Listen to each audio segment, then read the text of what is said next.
Katakan apa? Di tempat keadilan sekalipun kita tidak dapat menemukan keadilan. Itulah yang terjadi. Memang rasanya sukar, tetapi itu bukan merupakan kita harus gentar menghadapinya. Tidak. Oleh sebab itulah melalui dengan firman Tuhan yang sudah disiapkan oleh Bapak Gembala, supaya kita sebagai orang percaya, kita mempersiapkan diri kita dengan baik. Kita mengerti bagaimana konsep untuk mempersiapkan diri kita untuk menghadapi masa-masa yang sukar itu. Inilah yang dirindukan oleh Bapak Gembala kita. Nah, kita akan melihat apa yang dikatakan Alkitab itu pasti ya, mempersoalkan kesukaran akhir zaman. Yang paling penting di sini ya, bagaimana kita harus mempersiapkan diri kita. Kita akan melihat ada 10 tema yang dipersiapkan oleh Bapak Gembala selama tema besar ini. Yang pertama itu adalah karakteristik manusia akhir zaman. Ini yang akan kita bahas sebentar. Tema yang pertama. Yang kedua, kawin mengawinkan seperti zaman Nuh. Dan yang ketiga, pengaruh teknologi. Dan yang keempat, krisis global. Ini seperti kelaparan, kemiskinan, dan penyakit. Nanti ini akan kita bahas di minggu-minggu berikutnya. Malapetaka dan bencana alam, terjadinya peperangan, munculnya antikris, aniaya, dan kesesakan Kristus. Yang ke-9, munculnya Mesias palsu dan nabi palsu.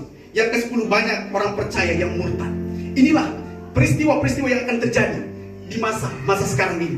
Kita sudah tiba di masanya. Pak Gembala bilang apa? Kita sudah sampai di pintu gerbangnya. Jadi sedikit lagi kita sudah tiba pada masa-masa itu. Masa di mana akhir zaman itu.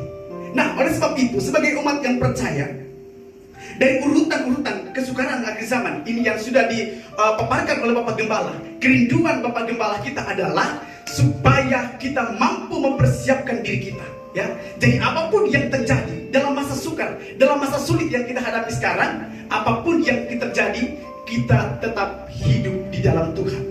Ya, kita tidak menghindar daripada Tuhan. Sekarang banyak orang berlari daripada Tuhan, padahal dia adalah orang Kristen, orang yang sudah hidup percaya, mengikuti segala ibadah-ibadah orang Kristen. Dia sering mengikuti, tetapi dia gagal, Bapak Ibu Saudara. Nah, inilah yang harus kita perhatikan. Oleh sebab itu kita masuk di dalam tema kita, yaitu karakteristik manusia akhir zaman. Sebelum kita masuk dalam pembahasan, kita buka sama-sama Alkitab kita dalam 2 Timotius pasal 3 ayat yang kedua sampai ayat yang keempat.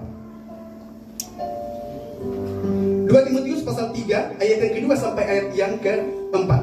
Firman Tuhan ini kita akan baca secara berbalas-balasan. 2 Timotius pasal 3 ayat 2 sampai 4.